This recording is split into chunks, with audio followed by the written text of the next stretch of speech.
Donc, ce que j'avais prévu de faire aujourd'hui, c'est de vous donner un petit peu l'idée générale du projet de recherche duquel est tiré ce livre qui vient de sortir et que donc j'ai très frais en tête parce qu'on essaie de communiquer dessus depuis le mois dernier.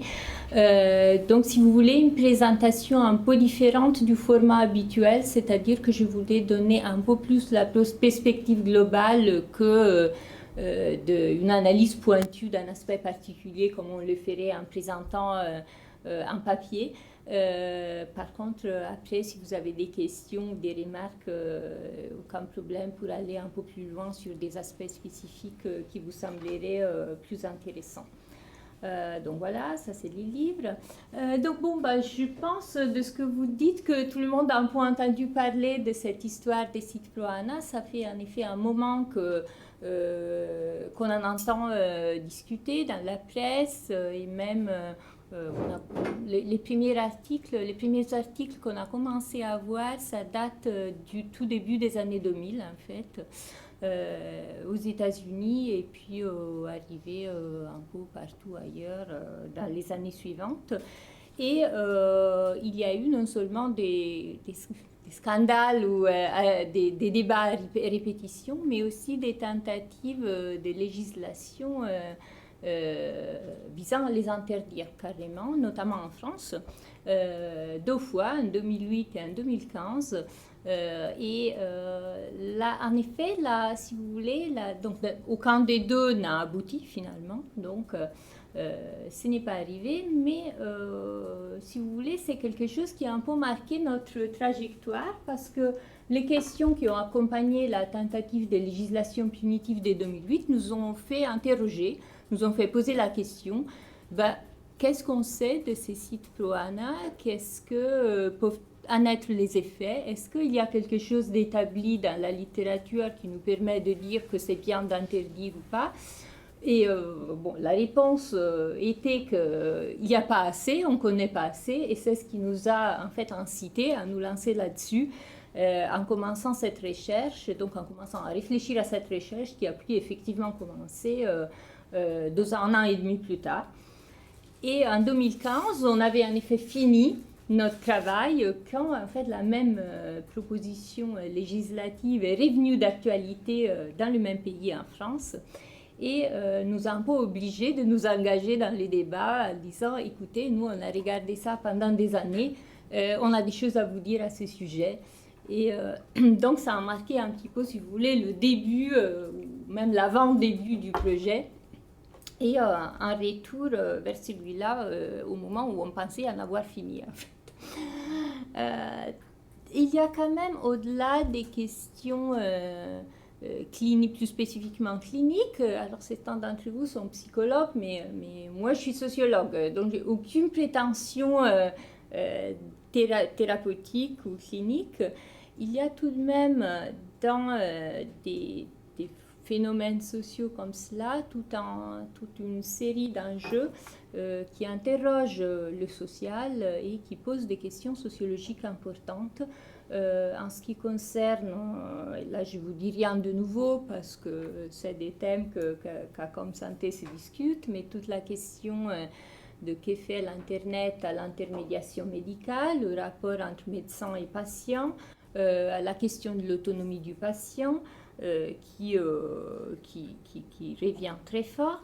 Il y a aussi toutes les questions liées à l'information alimentaire et qui, certes, ne prennent pas forcément la voie des comportements malsains ou même dangereux dans la plupart dans un bon nombre de gens dans la population, mais sont peut-être même, c'est peut-être un phénomène, les troubles alimentaires, qui se lient d'une manière ou d'une autre à un malaise plus général que nous avons dans nos sociétés avec l'alimentation. Et puis, il y a évidemment toute la question, plutôt du côté communication que du côté santé, de la liberté d'expression sur Internet. Qu'est-ce que cela veut dire d'exprimer des propos, de raconter son expérience des jeunes ou des purges sur Internet? Comment est-ce qu'il faudrait réglementer cela et si oui, comment? Donc des enjeux, si vous voulez, plus vastes que ces communautés qui, à première vue, peuvent paraître des niches et qui, en fait, le reste. C'est pas, alors que les troubles alimentaires touchent d'une manière ou d'une autre une proportion de la population qui est petite sans être minuscule, l'expression en ligne reste un phénomène assez circonscrit, mais qui est peut-être une clé pour en fait aborder des questions plus vastes et qui nous touchent tous d'une manière ou d'une autre. Comment on a fait ça? L'idée a été d'aller un peu au-delà de l'approche qu'avaient eu tous les chercheurs qui avaient travaillé là-dessus avant nous. Il n'y en avait pas beaucoup, mais il y en avait eu quand même quelques-uns. Et ce qu'ils avaient fait, c'était surtout de regarder les contenus. Donc, aller regarder les sites web, qu'est-ce qu'il y a, quelles sont les images, les textes, les vidéos et tout cela. Et il manquait un petit peu le sens de qu'est-ce que font les gens avec, en fait. Avec qui ils en parlent, et s'ils entrent en relation avec d'autres par le biais de ces sites web, de quel type de relation sommes-nous en train de parler et comment ça se rapporte à leur relation de la vie de tous les jours, ce qu'ils font à l'école, en famille, au travail, etc. Et donc notre idée a été d'aller regarder les usagers derrière les contenus, en utilisant un repérage des contenus seulement comme première étape exploratoire pour juste identifier les personnes derrière, mais puis d'aller vers les personnes et surtout de nous intéresser à leurs réseaux sociaux. Alors bon, c'est un peu notre fond de commerce parce que c'est un peu l'approche qu'on pratique en tant que chercheur. Mais l'idée est de voir comment, en fait, les relations, les contextes sociaux, en fait, l'entourage social d'une personne aide à comprendre ses comportements, ses choix et ses orientations. Donc, comment faire cela? C'était une enquête en 2 temps, questionnaire en ligne d'abord, et ensuite, avec un sous-ensemble, on a fait des entretiens qualitatifs en profondeur pour mieux comprendre.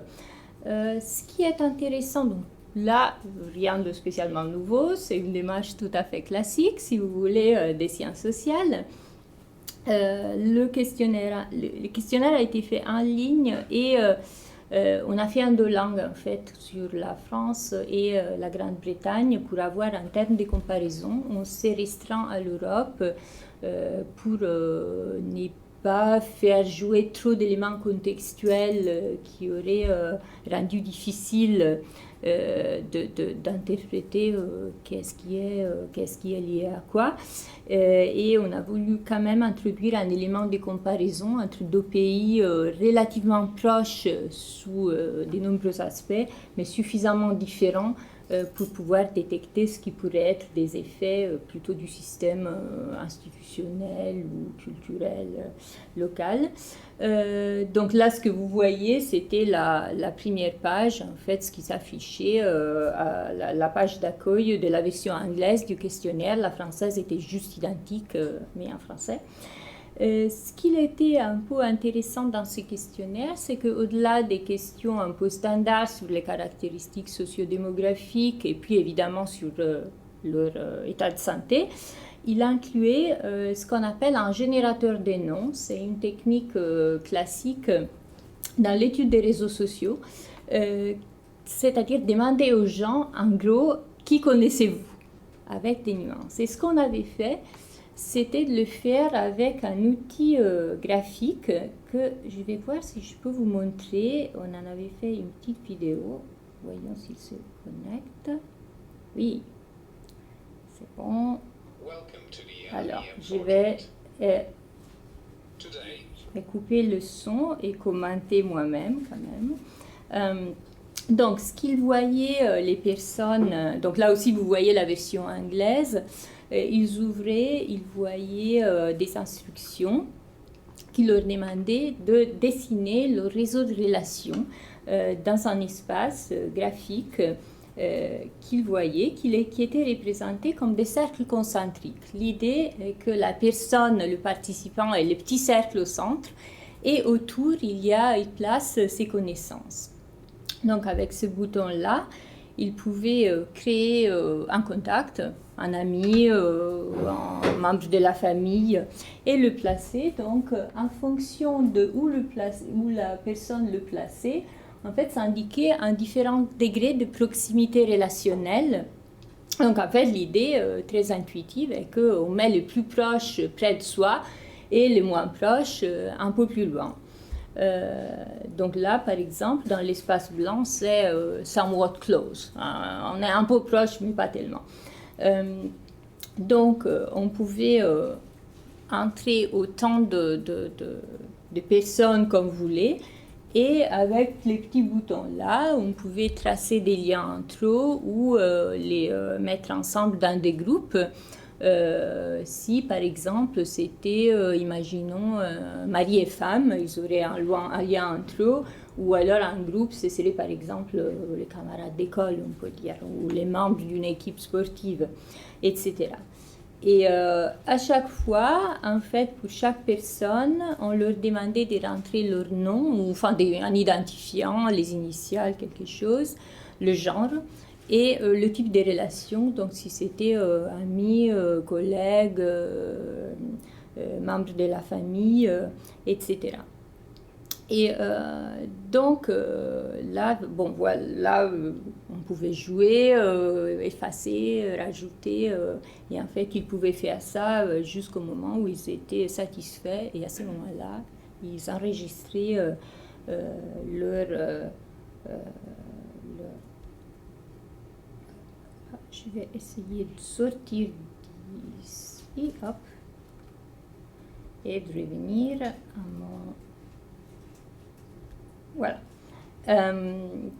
Donc, ça pouvait donner quelque chose comme ça, à la fin. Voilà. Donc, le dessin de l'espace social de la personne d'une manière graphique. Pourquoi le graphique? Eh ben, c'est parce qu'en fait, c'était une enquête en ligne. L'idée de faire une enquête en ligne était due au fait que c'était la manière la moins intrusive d'aller toucher ces gens qui peuvent être méfiants par rapport à des chercheurs.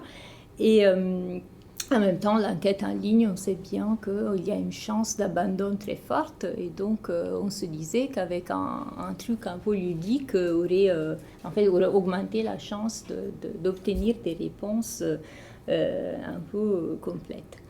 Et puis, donc, chaque participant remplissait 2 de ces sociogrammes, un pour ses relations en présentiel et un spécifiquement pour ses relations en ligne.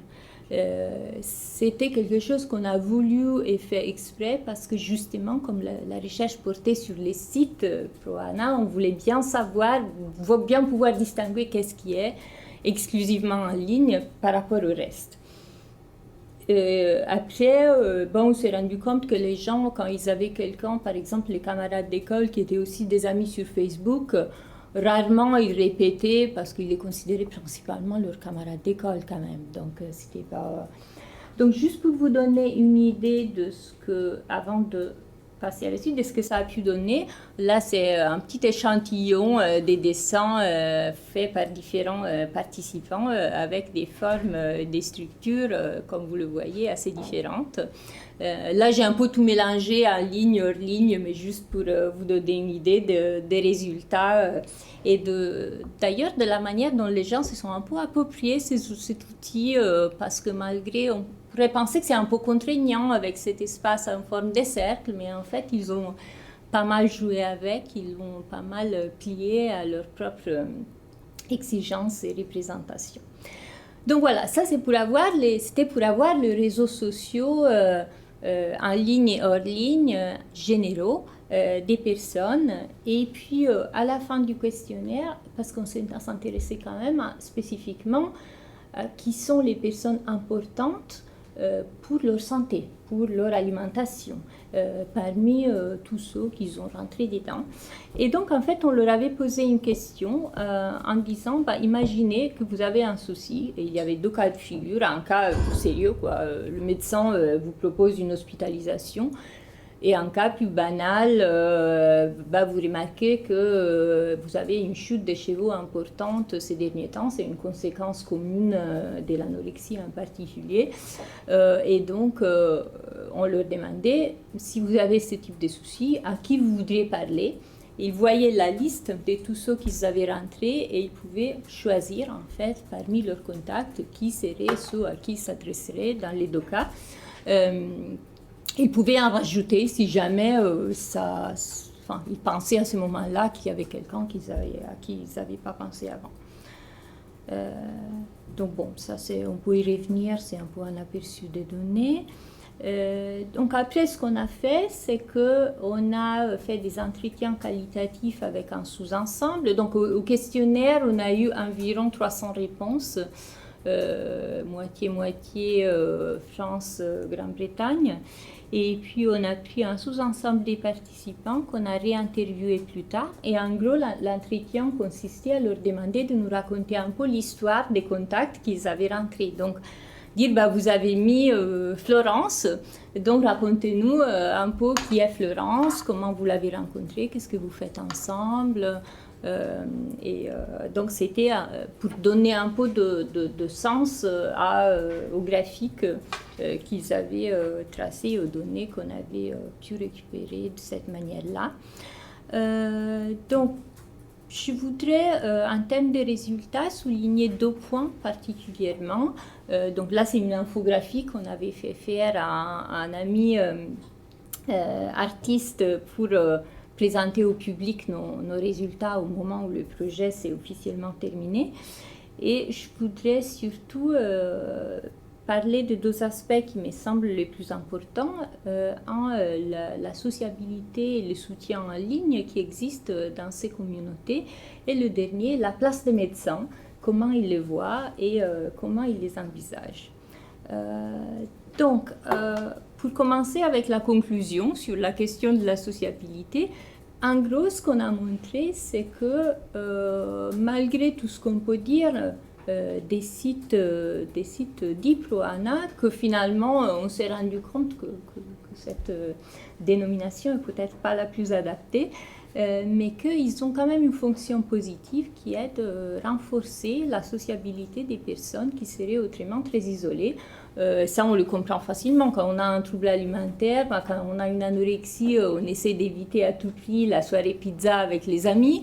Quand on fait une crise de compulsion, on le cache parce qu'on a honte. Donc il y a un résultat d'isolement qui est témoigné par les médecins depuis longtemps. Et en fait, on a trouvé qu'après tout, ces communautés en ligne, avec tous leurs problèmes, avec tous leurs défauts, sont une manière de trouver des pairs en fait, qui peuvent être ailleurs, dans une autre ville, même dans un autre pays, mais qui vivent le même problème et avec qui on peut parler sans la crainte de se sentir jugé, parce qu'évidemment, eux, ils font la même expérience. Et puis, il y a un aspect qui est très important, qui est celui du soutien auquel on peut avoir accès d'une manière assez spécifique par ces sites, et là je vais y revenir, lié à des enjeux très fortement ressentis de protection de confidentialité, en fait. Donc, pour détailler un tout petit peu ça, déjà, qu'est-ce qu'on trouve dans les relations sociales de ces personnes, parce que c'est quand même des résultats auxquels on a pu arriver grâce à nos sociogrammes et aux données qu'on a pu extraire de là. Ce qu'on a vu, c'est qu'il y a une double fonction des liens tissés sur le web. D'une part, c'est de renforcer les relations qui existent par ailleurs, et notamment les plus fortes, en donnant un canal de communication en plus, en fait. Donc, quelqu'un que je rencontre tous les jours, on va dire à l'école ou à l'université, je peux aussi communiquer avec lui par téléphone, et je peux aussi communiquer avec lui sur Facebook ou par mail, ou sur un forum avec un hobby qui nous intéresse tous les deux, etc. Donc c'est quelque chose qui peut aider le maintien des relations qui sont déjà là, de celles qui sont importantes et qui généralement, en fait, on note que les relations qui sont classées, qui sont interprétées comme les plus intimes, vous voyez dans le dessin, les personnes qui étaient mises plus proches du participant lui-même. Généralement, souvent, c'est des personnes qui réapparaissent à la fois en ligne et en présentiel. Donc, à dire que c'est des gens à qui ils tiennent. Et en même temps, il y a aussi sur le web la formation d'autres liens nouveaux avec des gens qu'on ne connaît pas par ailleurs. C'est généralement des liens plus faibles, forcément, parce que c'est des conversations qui restent plus limitées et généralement restreintes à certains sujets et pas tout. Même si, après un entretien, certains nous ont dit qu'une fois que, des fois, en fait, lorsque la relation s'était intensifiée, ils ont trouvé une manière de se rencontrer en vrai, même si c'était des personnes qui ne vivaient pas dans la même ville, donc ce n'était pas forcément évident, mais genre à l'occasion d'un voyage ou quelque chose, ils avaient trouvé une manière de se rencontrer quand même. Au niveau du soutien, en fait, la littérature fait une distinction entre différents types de soutien. Alors, il y a des variantes de cette typologie, mais une version assez acceptée est celle de House, qui distingue entre soutien d'accompagnement, ne pas se sentir seul, sentir qu'on est part d'un groupe, d'une collectivité.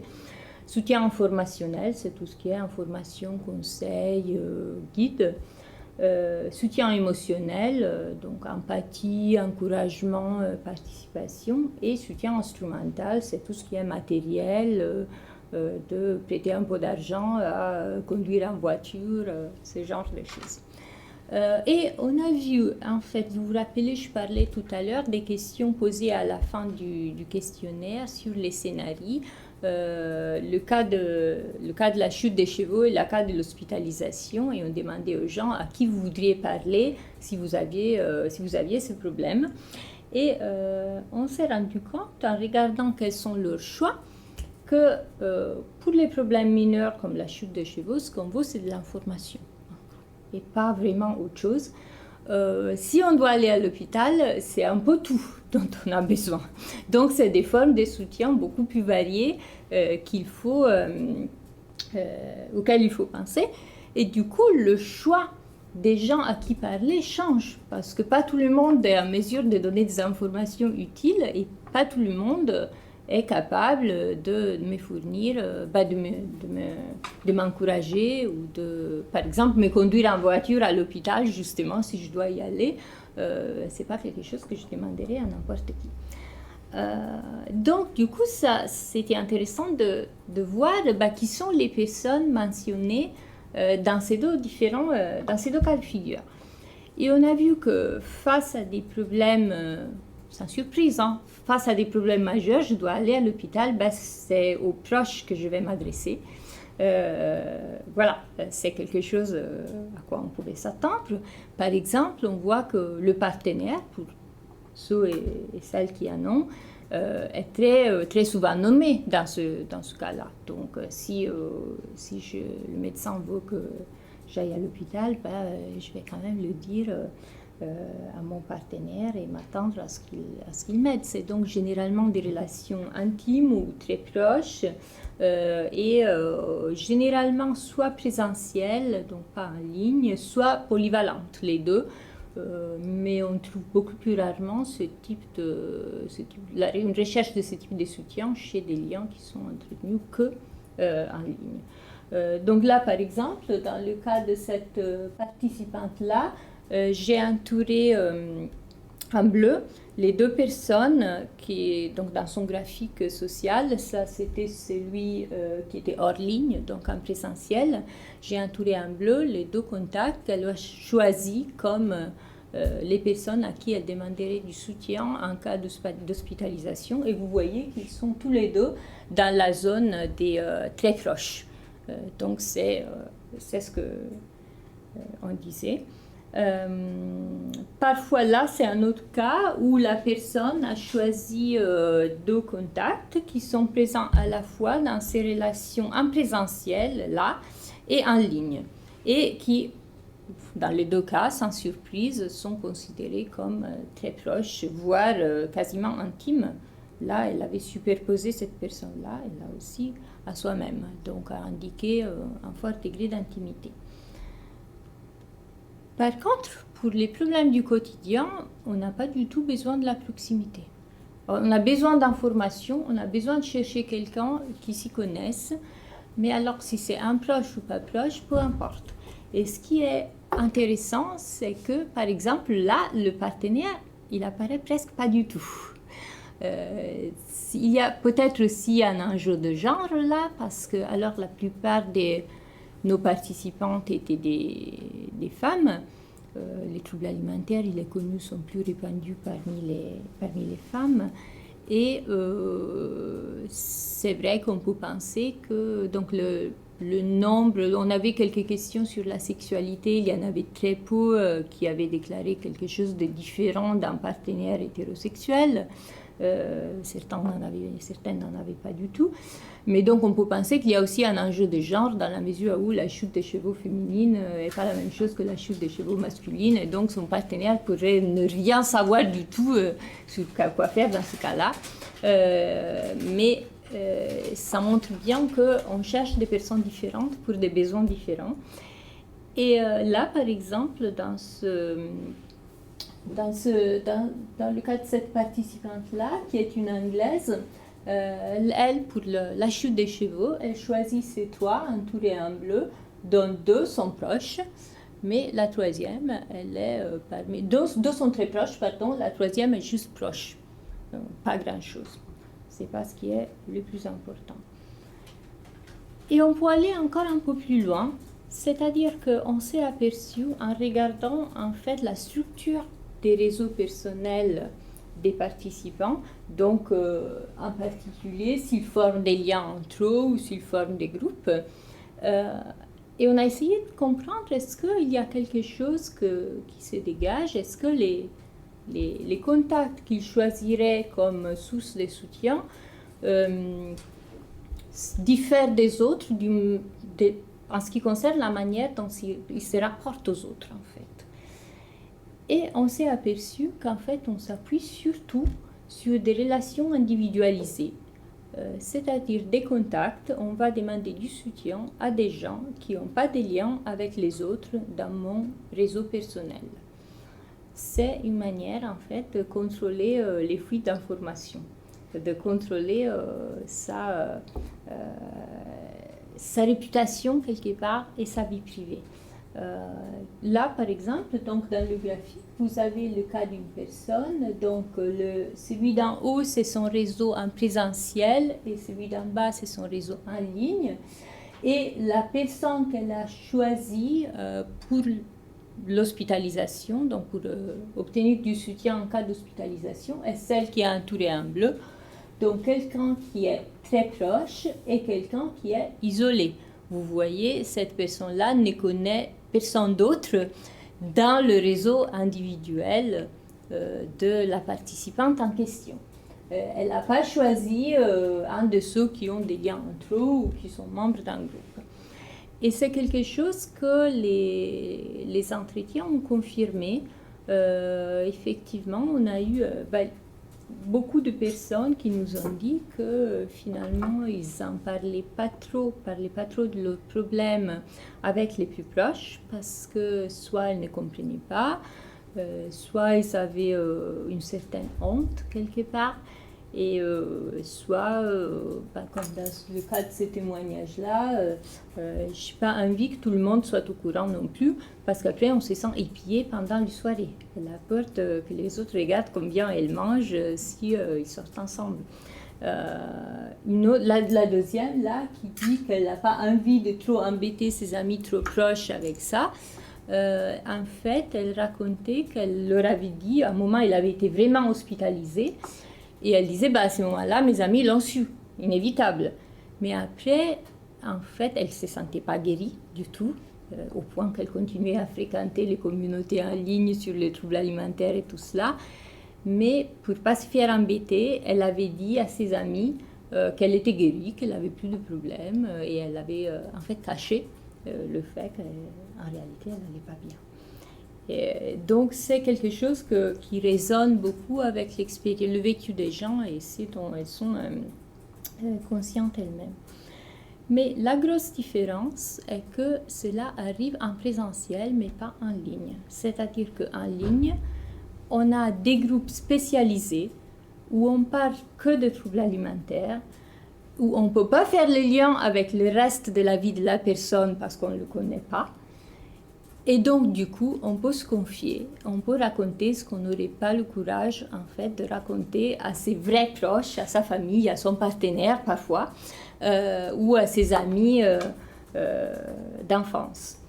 Là, vous voyez le cas d'une personne qui choisit, pour obtenir du soutien, en présentiel, elle choisit quelqu'un qui est intime, en fait, très très proche, voire intime, et qui est isolé, qui n'a pas de lien avec les autres et qui n'est pas partie d'un groupe. Mais en ligne, elle choisit tout un groupe, des gens qui font... ça pourrait être, je ne sais pas exactement, ce n'était pas quelqu'un qu'on a interviewé, donc on n'a pas toute l'histoire, mais ça pourrait être un forum, par exemple, dédié aux troubles alimentaires, où les gens se connaissent entre eux, mais comme ils ne parlent que de ça, ça reste finalement... la circulation d'informations reste finalement très très contrôlée. Et donc là, justement, quand on s'est rendu compte de cela, on a commencé un entretien à poser beaucoup de questions sur comment ça se passe. Et effectivement, on a vu que les gens faisaient très fortement la différence entre des services des réseaux sociaux généralistes comme Facebook, où il y a tout le monde. Sur Facebook, il y a papa, maman, les camarades des classes, les profs, l'employeur même, et tout. Et donc, on ne parle surtout pas de ça. Les lieux où on parle de ça, c'est des blogs, des forums dédiés, où on a peut-être un pseudonyme, où en fait l'information doit rester contrôlée et ne doit surtout pas sortir de là. Là, j'ai mis deux témoignages qui sont assez explicites là-dessus, qui parlent tous les deux de Facebook. Mais en fait, il y en a une qui dit Facebook, je suis celle que tout le monde connaît, et puis le blog, c'est celle dont personne ne se doute. Et une autre qui dit c'est deux mondes différents, il y a les gens du forum et le reste sur Facebook. Qu'est-ce qui sépare ces deux mondes? Le fait qu'ils ne soient pas au courant, deux mondes différents et qu'ils n'ont pas à se côtoyer. Et c'est deux témoignages, mais en fait, on en a eu beaucoup qui vont en ce sens-là. Donc, du coup, on voit apparaître d'une manière plus claire quelle est la fonction de ces groupes spécialisés en ligne. D'une part, il augmente la taille des réseaux personnels, terme technique pour dire qu'en fait, il y a plus de sources dans lesquelles la personne peut puiser pour chercher du soutien. Tout en gardant la densité des réseaux personnels très faible, c'est-à-dire en les gardant composés des groupes séparés, en n'augmentant pas les liens entre eux, en fait, en contrôlant qui est en contact avec qui et en essayant de ne pas mélanger ces types de groupes avec ce qui est les contextes sociaux plus généraux dont ils font partie, y compris des contextes sociaux en ligne comme Facebook. Donc une importance très forte qui fait comprendre aussi pourquoi l'anonymat et pourquoi la recherche d'espaces séparés qui peuvent paraître clandestins, mais ce n'est pas nécessairement pour le goût de contredire ou de critiquer, c'est plus pour un contrôle en fait de sa vie privée quelque part. Et puis l'autre point sur lequel je voulais un peu insister, c'est comment ça se rapporte tout ça avec la médecine, parce que les réseaux des soutiens entre pairs, c'est très joli et très beau, mais en même temps, est-ce que ça veut dire un éloignement des soins, un éloignement de la médecine? On a beaucoup dit que dans les journaux que le site Proana, si ça incite à la maigreur ou met en visibilité des pratiques peu orthodoxes de purge ou de jeûne, ça va contre les normes médicales. Et donc, qu'est-ce qui se passe? Et ben en fait, on s'est aperçu que la critique de la médecine ou un éloignement voulu des services de soins standards n'est pas du tout la norme en fait, et c'est pas du tout la posture la plus répandue. Elle existe, bien sûr, mais il y a au sein d'une même communauté, au sein d'un même forum, des postures très très variées, différentes, et la même personne fluctue en fait, a des visions qui changent dans le temps. Surtout et très souvent, une fois qu'elles se mettent à réfléchir et à discuter, on voit apparaître non pas un refus, mais plutôt une demande des soins médicaux dont on note que l'offre est insuffisante. Et les services web autogérés apparaissent parfois comme des simples substituts imparfaits dans un groupe de paroles organisé qui n'existe pas dans ma ville, des choses de ce genre. Déjà, pour aller un petit peu plus dans le détail dans tout cela, parce que là je viens juste d'énoncer ma conclusion sans la motiver, déjà on s'était posé la question, est-ce que ces gens sont suivis médicalement? C'était une question qu'ils avaient dans les questionnaires, et en fait plus de la moitié de ceux qui déclarent avoir un trouble, parce qu'il y en a parmi les participants qui déclarent être guéris, donc ne plus avoir besoin, mais bon, plus de la moitié sont suivis. Encore plus nombreux sont ceux qui ont été suivis par les passés, qui ont été suivis au moins une fois, que ce soit dans le présent ou dans le passé.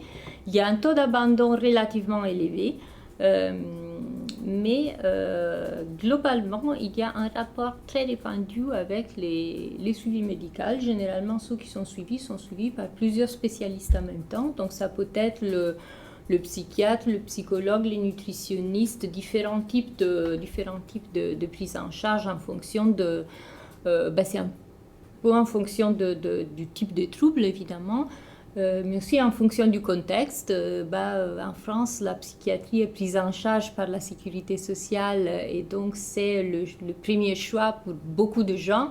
En Angleterre, c'est pas forcément la même chose, donc on retrouve des choix un peu différents qui dépendent simplement de l'organisation du système de santé. Mais une chose à laquelle on ne s'attendait pas du tout, c'est que il y a là, c'est des témoignages qui font apparaître comment le suivi est perçu comme important.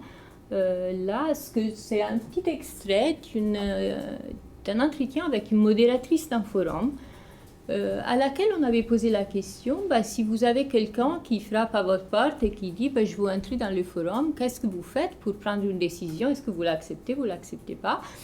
Et en fait, ce qu'elle me répond est que la première chose, je vais vérifier si la personne est suivie. Et alors là, c'était un forum qui discutait des choses assez extrêmes et qui faisait des choses assez extrêmes. Genre, pour vous donner une idée, c'est faire des crises de boulimie ensemble, en les programmant. Eh bien, pour entrer dans ce forum, il fallait être chez un médecin. Alors, du coup, j'étais complètement étonnée quand j'ai entendu ça. Et j'ai demandé à la participante de m'expliquer un peu plus. Et elle disait, le problème, c'est qu'on se sent un peu responsable. Et si la personne n'est pas suivie, on n'est pas forcément capable de l'aider si elle a un problème. Donc, il faut absolument qu'il y ait un médecin responsable ou un professionnel auquel on puisse avoir recours aux besoins. Et d'ailleurs, cette même administratrice de forum racontait de beaucoup de cas où elle avait dû intervenir, alerter les familles ou alerter parfois les urgences pour faire aider des personnes à des moments où elle s'était rendue compte qu'elles n'allaient pas bien du tout. Donc, ce qui l'avait beaucoup troublée, parce qu'évidemment, on n'est pas une jeune femme qui avait peut-être, je sais pas, une vingtaine d'années au moment de l'entretien, et relater parler des choses qui étaient arrivées quelques années auparavant, c'est quelqu'un qui n'est pas forcément préparé, prête, formé pour faire ce genre de choses, et qui s'était trouvé à prendre des responsabilités très fortes par rapport aux membres en fait de son forum. Donc, le suivi est pratiqué, voire exigé. Mais aussi, une autre chose à laquelle on ne s'attendait pas trop, c'est que beaucoup de gens voient les médecins et plus généralement les professionnels de santé comme des membres de leur réseau personnel. C'est-à-dire qu'il y en a beaucoup qui les ont dessinés dans le réseau. Alors là, c'est le cas d'une participante anglaise qui écrit doctor, justement. Mais il y en a beaucoup, à la fois dans le contexte anglophone et francophone qu'on a regardé.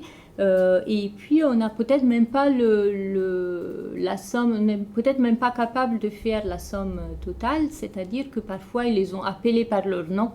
Alors, genre Marie. Et puis, un entretien, pour ceux avec qui on a eu un entretien, on apprend que Marie est une infirmière, par exemple, ou une psychologue. Mais pour ceux avec qui on n'a pas eu d'entretien, on ne le sait pas forcément. Donc, à chaque fois qu'ils ne sont pas indiqués par leur profession, on n'est pas forcément sûr. Mais déjà, en comptant ceux dont on a la certitude que c'est des professionnels de santé, ils sont nombreux, on les retrouve souvent dans le réseau personnel. Et puis à la question avec qui voudriez-vous parler en cas de besoin pour avoir du soutien pour l'hospitalisation ou la chute des chevaux, c'est des noms qui sont récurrents et qui apparaissent tout le temps. C'est en priorité à son médecin ou à son infirmière ou à son thérapeute qu'on s'adresse en cas de besoin.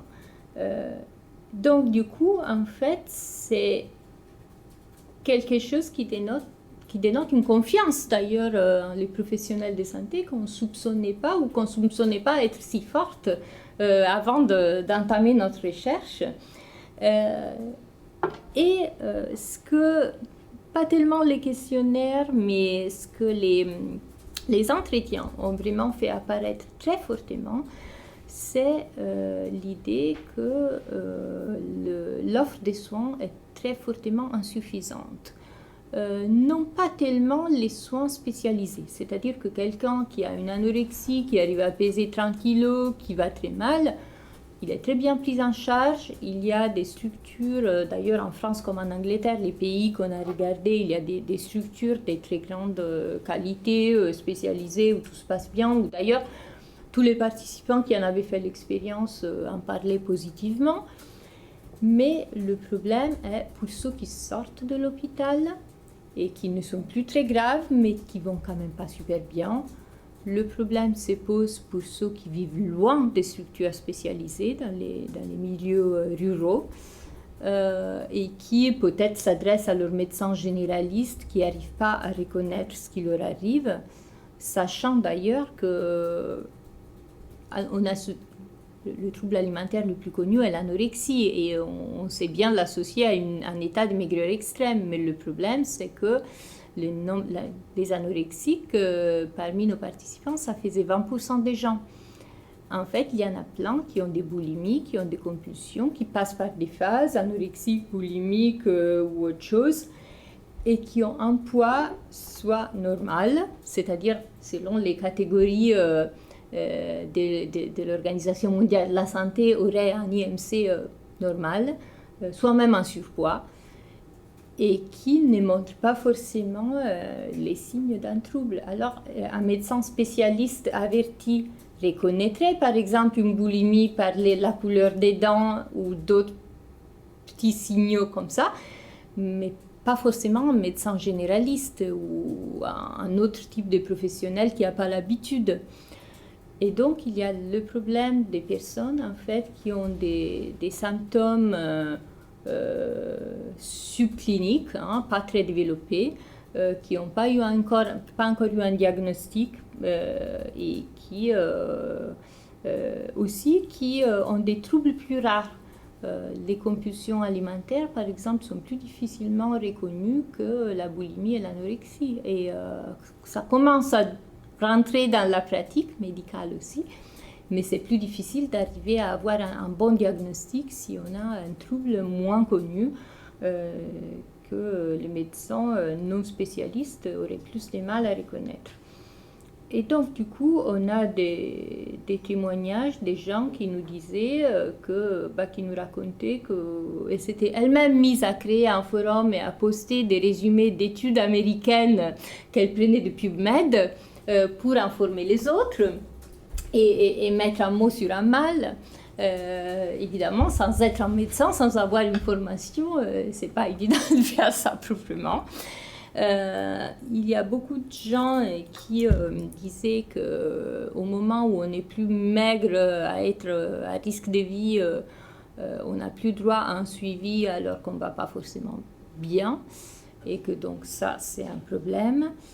Et c'est quelque chose qui résonne avec d'ailleurs ce qu'on a entendu dire des associations, surtout plus au Royaume-Uni qu'en France, d'ailleurs, mais qui semble être le reflet d'un problème plus général, c'est-à-dire que le soin spécialiste est très bien, mais si on n'est pas à risque de mourir, on risque d'avoir pas assez d'aide.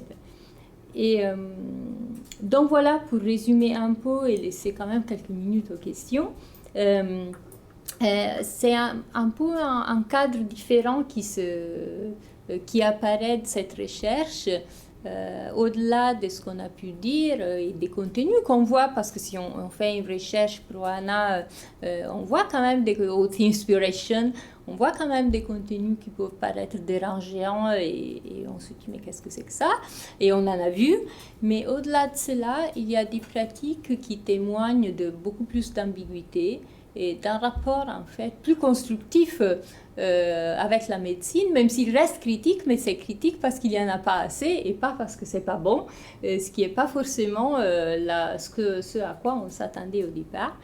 Et une façon de faire, une pratique, une stratégie relationnelle qui aide à trouver des solutions, même si imparfaites, en faisant ce qu'on peut face aux problèmes auxquels on est confronté. Donc voilà, c'est un peu ce que je voulais raconter, c'est un peu l'esprit du livre et en faisant un peu le point sur deux aspects. Et puis là, je suis ouverte à vos questions, remarques, idées et merci de m'avoir écouté. Merci beaucoup. Merci.